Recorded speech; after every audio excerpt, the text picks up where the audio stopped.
headlines for tonight. The Department of Foreign Affairs stands over China's declaration of persona non grata, saying such actions do not contribute to Philippines-China relations. The Malacanang Palace denies colon cancer rumors on President Marcos. Vizcaya family's Rolls-Royce purchased by Igorot Stone Kingdom owner for 29 million pesos. Vice President Sara Duterte's satisfaction rating score slightly increased in the fourth quarter of 2025, says social weather station. The Indonesian government is preparing up to 8,000 soldiers for Gaza reconstruction move.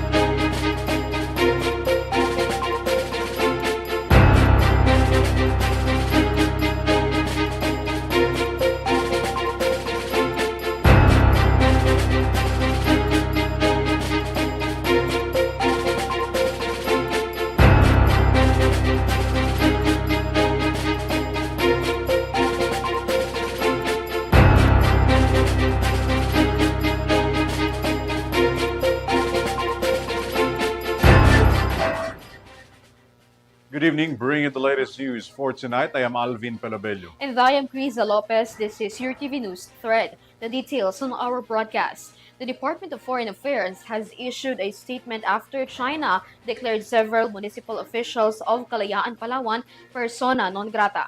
The Philippine officials are calling for professionalism and constructive dialogue despite the grooming diplomatic row. More details on this report.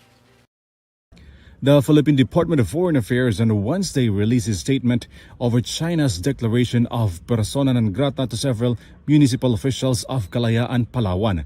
The Chinese embassy on Tuesday released a statement banning 16 municipal officials of Kalayaan from entering the mainland China, including Hong Kong and Macau. The Sangguniang Bayan of Kalayaan earlier released an agreed resolution seeking to declare the Chinese diplomat as persona non grata over the embassy's word war against government officials and lawmakers trying to defend the Philippine territory in the West Philippine Sea. The DFA said despite it's the country's sovereign prerogative to ban foreign nationals, such actions does not contribute on good and vibrant bilateral relations between Manila and Beijing.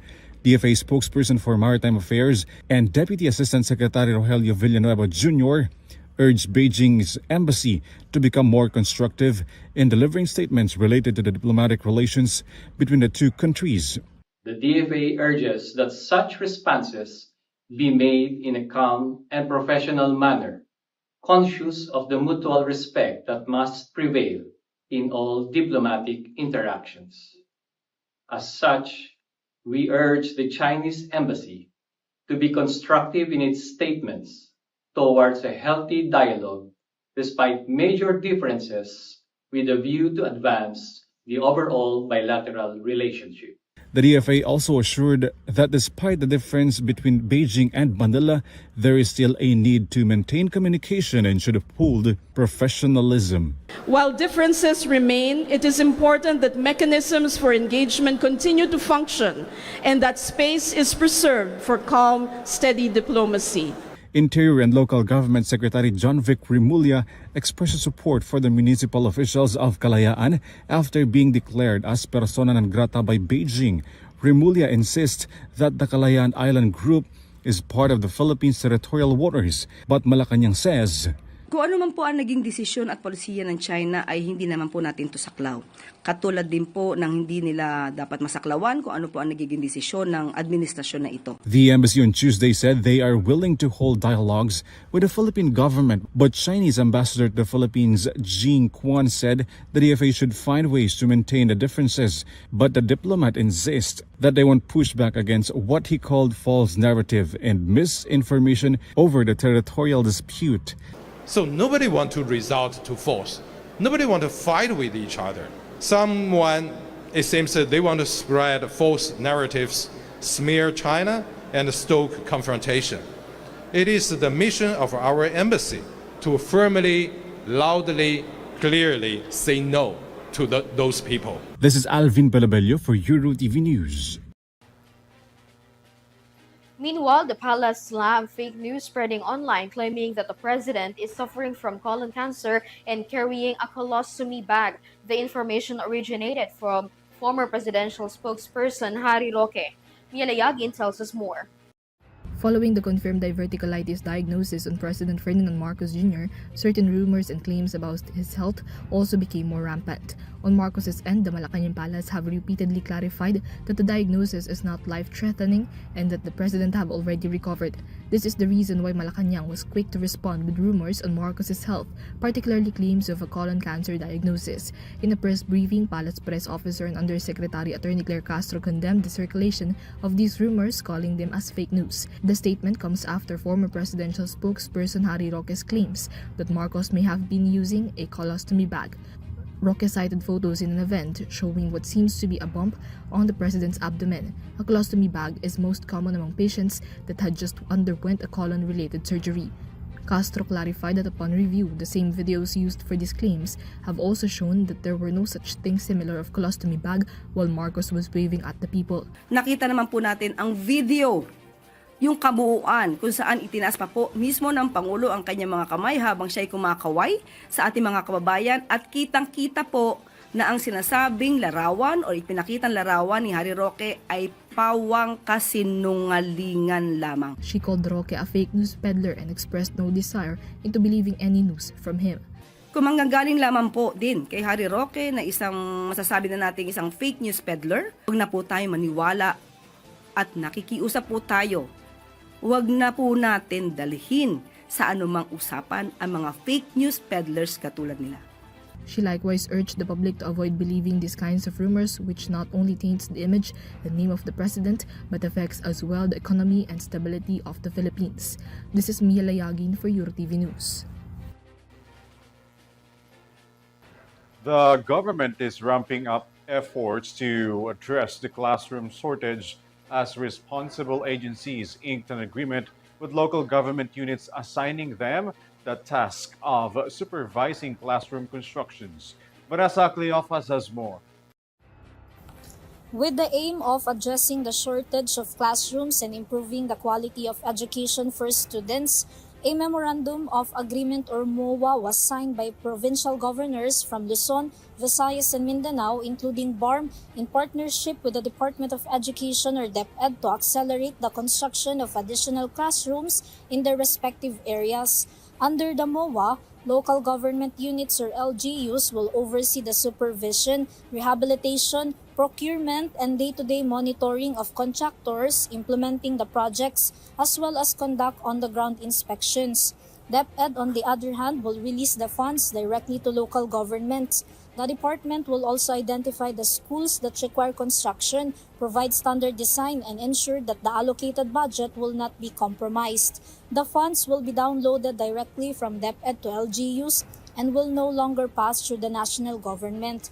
The funding for this initiative, amounting to 85.39 billion pesos under the Basic Education Facilities Allocation, is included in the General Appropriations Act or GAA. Through this MOA, we are ensuring that these funds translate into tangible results through a strict performance-based framework. More importantly, there will be no final turnover without a written validation from the DepEd to confirm that the project meets our standards. Ladies and gentlemen, we must practice full transparency in implementing this MOA, or any government project for that matter. The President also expressed confidence that LGUs would not allow substandard projects, especially since the MOA mandates local government to closely monitor the construction. Katiyak naman tayo. Ang sabi ko nga sa kanila, sa lahat, sabi ko, paano yan? Baka magka-problema ulit sa ghost project at saka sa substandard. Sabi ko, hindi uubra yan pagka sa LGU. Hindi uubra yan. Dahil ang tao mismo ang kaharap ninyo. Pagka hindi magandang gawin ninyong trabaho, sisitahin kayo. Araw-araw kayo, gabi-gabi kayo kakatukin sa bahay ninyo. Sasabihin, ayusin ninyo yung problema. Kaya't malakas ang loob ko na magiging maayos lahat ng ating gagawin. Meanwhile, the MOA targets the construction of 4,000 classrooms nationwide under the first tranche of the agreement. It can be recalled that last year, the country faced a shortage of nearly 145,000 classroom units nationwide. Present during the MOA signing were Education Secretary Sani Angara, Senate Committee Chair for Basic Education Senator Bam Aquino, and Pasig City Lone District Representative Roman Romulo, the chairperson of the House Committee on Basic Education in the House of Representatives. This is Vanessa Cleofas for Eurotv News. The Igorot Stone Kingdom Incorporated in Baguio City has won the Diskaya family's luxury car in a Bureau of Customs bidding. According to the CEO, the Igorot tribe would like to preserve the car as a symbol of condemnation of corruption involving government officials. Here's the report. For more than 29 million pesos, Igorot Stone Kingdom Incorporated in Baguio City purchased a luxury Rolls-Royce Cullinan 2013 vehicle formerly owned by the Vizcaya family. The sale took place today during the third bidding conducted by the Bureau of Customs for the Vizcaya family's luxury vehicles, which authorities believed were acquired through alleged corruption involving government contracts at the Department of Public Works and Highways, or DPWH. The Rolls-Royce Cullinan 2013 was one of the vehicles seized by the Bureau of Customs from the Vizcaya family. The vehicle was sold to Igorot Stone Kingdom Incorporated for 29,025,132 million pesos. According to Igorot Stone Kingdom CEO Pio Velasco, the tribes intends to preserve the vehicle as a symbol of continued condemnation of systematic corruption in the Philippines. Velasco added that the vehicle may be open for public viewing. This is KRIZZA Lopez for Eurotv News. Despite facing political controversies last year, Vice President Sara Duterte saw her satisfaction ratings improved in the fourth quarter of 2025. The same poll also tracked approval scores for the other top government officials, showing varied public sentiment across branches of government. Mia Layagin returns. Amid the controversies she faced in 2025, particularly the impeachment raps, majority of Filipinos have expressed satisfaction on her performance by the last quarter of the year. Based on the newest survey released by social weather stations, Duterte got 54% Filipinos satisfied with her performance of her duties by November 2025, 2 points higher than of September's survey. Her highest ratings came from Mindanao with 79%, followed by Visayas with 63%, 42% from Balanced Luzon, while the lowest from the National Capital Region with 40%. Duterte also got her highest points from the female sector with 57%, from the rural areas with 58%, and from 18 to 24-year-olds with 66%. Consequently, Duterte's dissatisfaction rating slightly declined to 26%, while 18% were undecided. On the other hand, SWS noted on the same survey the satisfaction ratings received by the succeeding top officials, including the leaders of the Congress and of the Supreme Court. Senate President Vicente Tito Soto's satisfaction scores declined by 1 point to 46% in November. 30% expressed dissatisfaction, while 21% were undecided.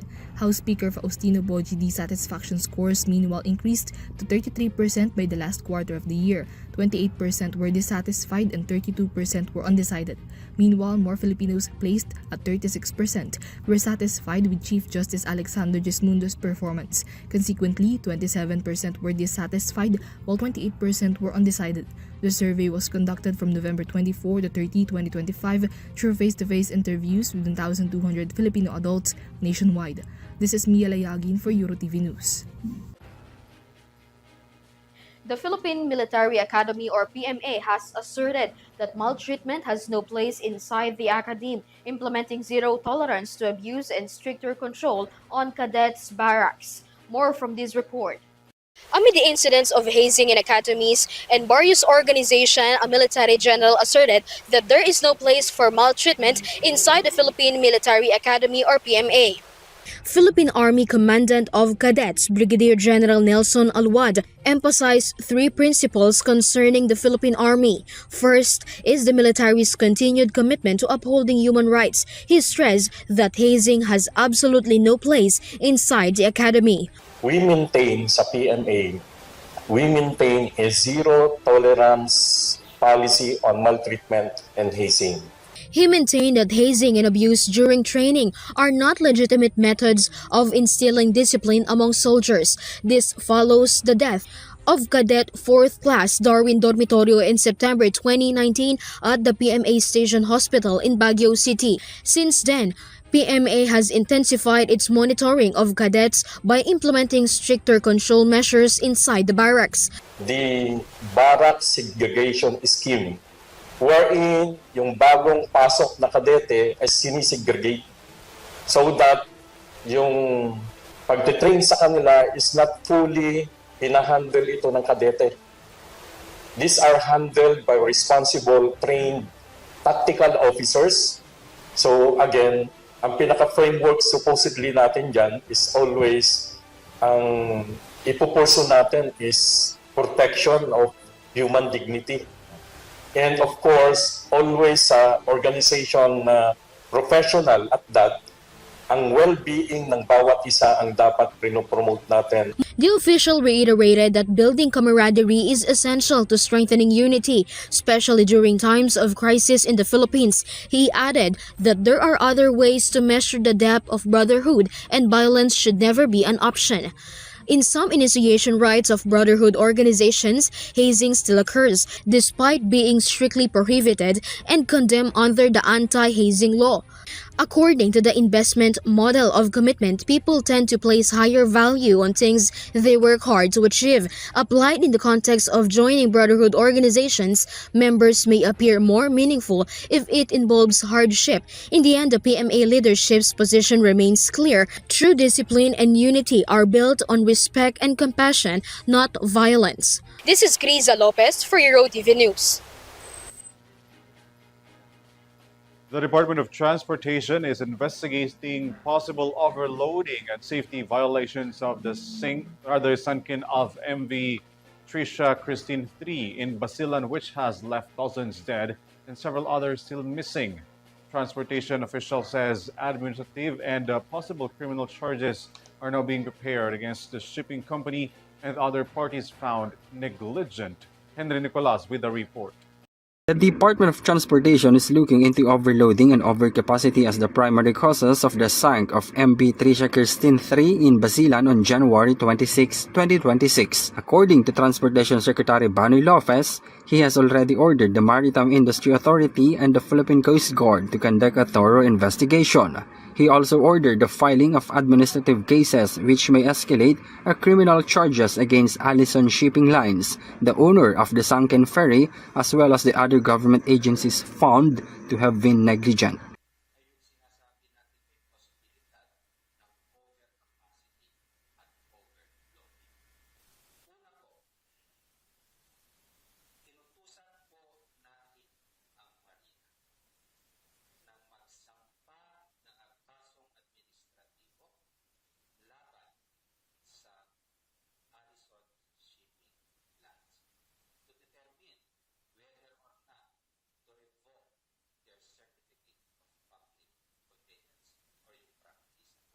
Lopez lamented that MV Trisha Christine 3 was able to sail to its supposed destination despite its glaring safety deficiencies in its passenger capacity certification, dry dock, repair compliance, and seaworthiness certification.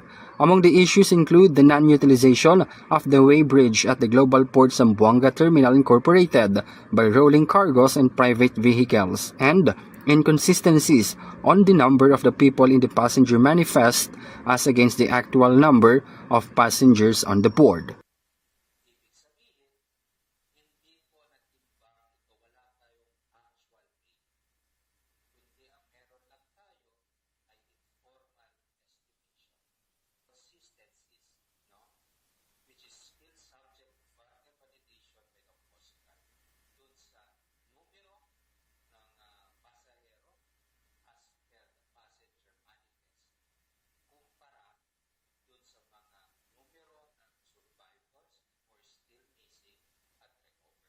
In connection with the incident, 8 Marine officials and 6 PCG personnel in Region 9, including the station commander in Zamboanga, have been relieved from their posts. Despite the vessel's violations, charges are also being prepared against its third party, which named Orient Shipping Lines, a marine-accredited shipping company that issued the certificate allowing Kirstin 3 to sail.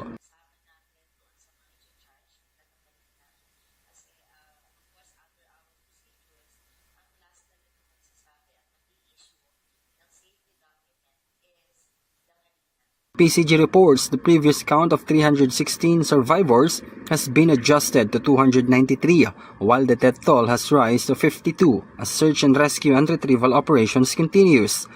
The agency has recorded 27 individuals currently classified as missing based on the ongoing PNP SOCO investigation and daily coordination with the affected families. These figures exclude the 6 recovered but unidentified remains which have been deducted from the missing count.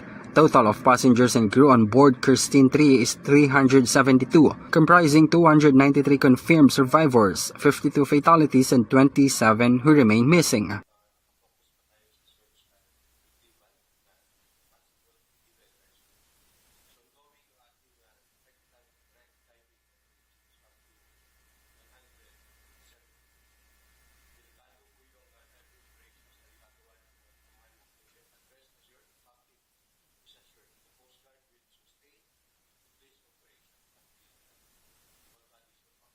The DOTR will also issue a department order for the risk-based categorization of ships and routes.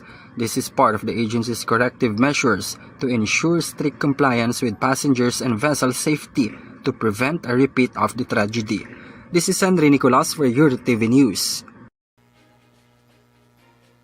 The Marikina City government has stepped up its interagency operations across several barangays, reinforcing its commitment to keeping the city clean, safe, and flood resilient. Details from Catherine Landicho. The Marikina City Local Government Unit has intensified its interagency operations across various barangays as part of its commitment to treating the city as a shared home that must be properly maintained and cared for. As part of the initiative, creeks are being thoroughly cleaned, using backhoes to ensure the smooth flow of the water to prevent flooding. The city government is also conducting clearing operations to remove road obstruction, carry out road repairs, and repair road markings, public procedure, clear and ensure for movement for the motorists and pedestrians. Tree maintenance and the cleaning of open space are likewise included in the operations to prevent potential hazards and to preserve the pleasant environment. According to Mayor Maan Teodoro, the entire city of Marikina will be covered by the operations. Like a home, no part of city should be neglected. This is Catherine Landicho for Eurotv News. 27 senior citizens in Lambak, Cagayan are set to receive centenarian awards and cash grants from the National Commission of Senior Citizens. The distribution is part of the government's continuing effort to recognize and support elderly Filipinos who have reached milestone ages. Graciela Corazon reports. 27 senior citizens in Lambak, Cagayan will now receive centenarian awards from the National Commission of Senior Citizens or NCSC. This is in compliance with the directive issued by NCSC Chairperson and Chief Executive Officer Attorney Merceditas and Gutierrez. Gutierrez said that all seniors who have reached the 100 years old should receive the said cash grant. According to the agency, the distribution of cash gift from the senior citizens have been expedited. Currently, the NCSC Region 2 in Lambak, Cagayan is already have distributed 2.7 million worth of cash grant from the 27 centenarian. It is expected that 4,407 senior citizens will be paid from February 23 to March 13 in 93 towns in Region 2. This includes 3,528 octogenarians, 852 nonagenarians, and 27 centenarians. Following this, the agency also expanded its search from the senior centenarians through local governments to ensure that all senior citizens have received 100,000 from the national government and the felicitation letter from the Office of the President. octogenarians or those aged 80 and 85 as well as nonagenarians or those aged 90 and 95 will receive 10,000 pesos each. The NCSC is also continuing to coordinate with everyone to find more centenarians who have not yet received gift from the government so that the agency can also explain the application process. Meanwhile, the agency will begin visiting centenarians and distributing cash gift from the February 13 to March 13. This is Graciela Corazon for Eurotv News. Indonesia is preparing thousands of troops for a possible deployment to Gaza as part of a US-backed international stabilization force aimed at securing the territory during its post-war transition. Son Santiago with the report. Indonesia is preparing thousands of soldiers for a possible deployment to Gaza under United States President Donald Trump's peace plan. Indonesia's Army Chief of Staff said earlier this week that between 5,000 and 8,000 Indonesian soldiers are being readied. This deployment is connected to plans to establish an International Stabilization Force or ISF under the Multinational Board of Peace Initiative. This board was formally endorsed last year through a United Nations Security Council resolution as part of the wider US-backed effort to reconstruct Gaza after the two-year war between Israel and Hamas. Its charter was formally signed this January. On the other hand, Jakarta is a member of this board. The ISF meanwhile would help maintain security in Gaza during the transitional period. On the other hand, Jakarta said that their contingent would focus on engineering, medical, and humanitarian roles. The final details and the deployment timeline are yet to be finalized. In totality, the full multinational force could eventually reach up to 20,000 troops according to international reports. This is Son Santiago for Eurotv News. Creamline beats Chocomucho in a PBL All-Filipino Conference. Kyle Basa has the sports news. Creamline Cool Smashers won against sister team Chocomucho Flying Titans in the Premier Volleyball League All-Filipino Conference last night, February 10 at the Mall of Asia Arena. Intense exchanges had already begun in the opening set. Creamline managed to gain an upper hand when Gia de Guzman was in the right timing to block Chocomucho's attack to claim the first set. In the second, Flying Titans showed team effort on the offensive end, tying the game to 1 set apiece. The third set was almost full of long exchanges between two teams. Neither want to back down. Chocomucho just had an outside serve by Katrina Tolentino, resulting in Creamline leading 2-1. Unfortunately, Aya Laure of Chocomucho suffered an injury and was not able to return to the court. She was one of the key players of the team, which made the Flying Titans crumble. Creamline then did not hesitate to seal the win after that, a blowout lead in the fourth set. The final score of the game is 27-25, 17-25, 25-21, and 25-15.